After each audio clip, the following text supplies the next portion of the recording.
A foal stands up within an hour of being born. Within a day, it can run. A newborn wildebeest has to keep up with a migrating herd almost immediately, because the alternative is being left behind. A human baby at 1 year old is still working on walking. We are, by a wide margin, the most useless newborn of any large animal on the planet. And the interesting question is not why. It is how any of our ancestors ever managed to keep one alive. Because a human infant is a full-time job that lasts years, in a world with no shops, no cots, and no helplines. Start with why we come out like this. A chimpanzee is born with a brain around 40% of its adult size. A human is born at roughly 25%. In terms of brain development, a human newborn is effectively still a fetus.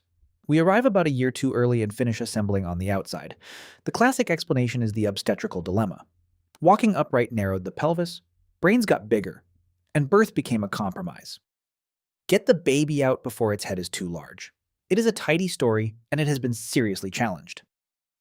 A 2012 study by Holly Dunsworth and colleagues argued the limit is not the pelvis at all, but energy. There comes a point where a mother physically cannot sustain the metabolic cost of a growing fetus, and that ceiling arrives before the pelvis becomes the problem. Either way, the outcome is the same. You get an infant that cannot walk, cannot cling, cannot regulate its own temperature well, and cannot do a single thing for itself for a very long time. Now put a number on what that costs. Estimates for raising one human child from birth to independence in a foraging society come out somewhere around 13 million calories.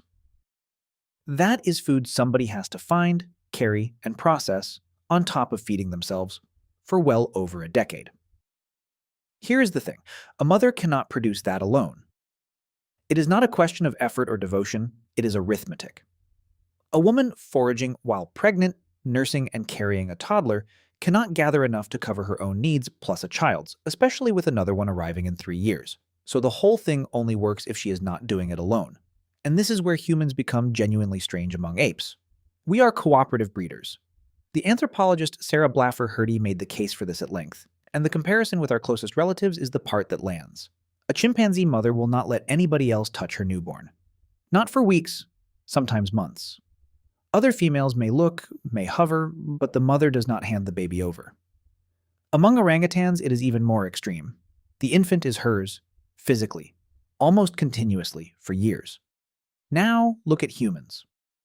Among the Ife in the Congo, researchers recorded infants in their first weeks of life being held by an average of about 14 different people in a single day. In those early weeks, the babies spent a large share of their time, in some observations more than half, in contact with somebody other than their mother. Other women in the group nursed them, not as an emergency measure, as a normal arrangement. Try to imagine handing your newborn to a dozen different people on day 3, and it feels alarming, and that reaction is the modern anomaly, not the ancient practice. That is what we are actually built for. And you can see the payoff in the birth spacing, which is the statistic that gives the whole game away. A chimpanzee mother has a new infant roughly every 5 to 8 years. Human foragers, with children that take far longer to mature, manage a new baby about every 3 to 4 years. We reproduce faster than chimpanzees despite our young being needier, and the only way that maths works is if the load is spread across many hands.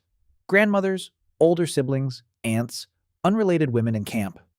Older children in particular do an enormous amount of the actual carrying and watching, which is easy to miss because it does not look like work. Speaking of carrying, there is no pram, and there is a problem our species created for itself. A baby monkey grips its mother's fur and rides. It is self-attaching. We lost most of our body hair, so a human infant has nothing to hold on to, and its grip reflex is a leftover that cannot support its weight for long, which means every single meter a human baby travels in its first year, somebody carries it in their arms. Estimates of carrying time in foraging groups run to around 4 hours a day. That is why the sling is a strong candidate for one of the most important early inventions we will never find. It would have been made of hide or plant fiber and rotted away completely, but the moment somebody worked out how to tie an infant to their body, a mother got both hands back. Then there is crying, which people assume was a death sentence with predators around. The evidence points the other way. In societies where infants are held almost constantly, they still fuss at similar rates, but the episodes are much shorter because someone responds within seconds. Crying does not escalate when it never has to. The screaming baby is partly a product of a baby left in a separate room. Feeding lasted far longer than most people expect. Weaning in foraging societies typically happens somewhere between 2 and 4 years old, and there was no alternative. There is no bottle, no formula, no cow's milk.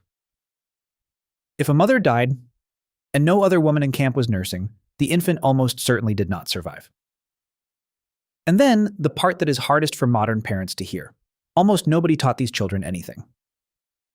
Children in foraging groups learn overwhelmingly by watching and joining in.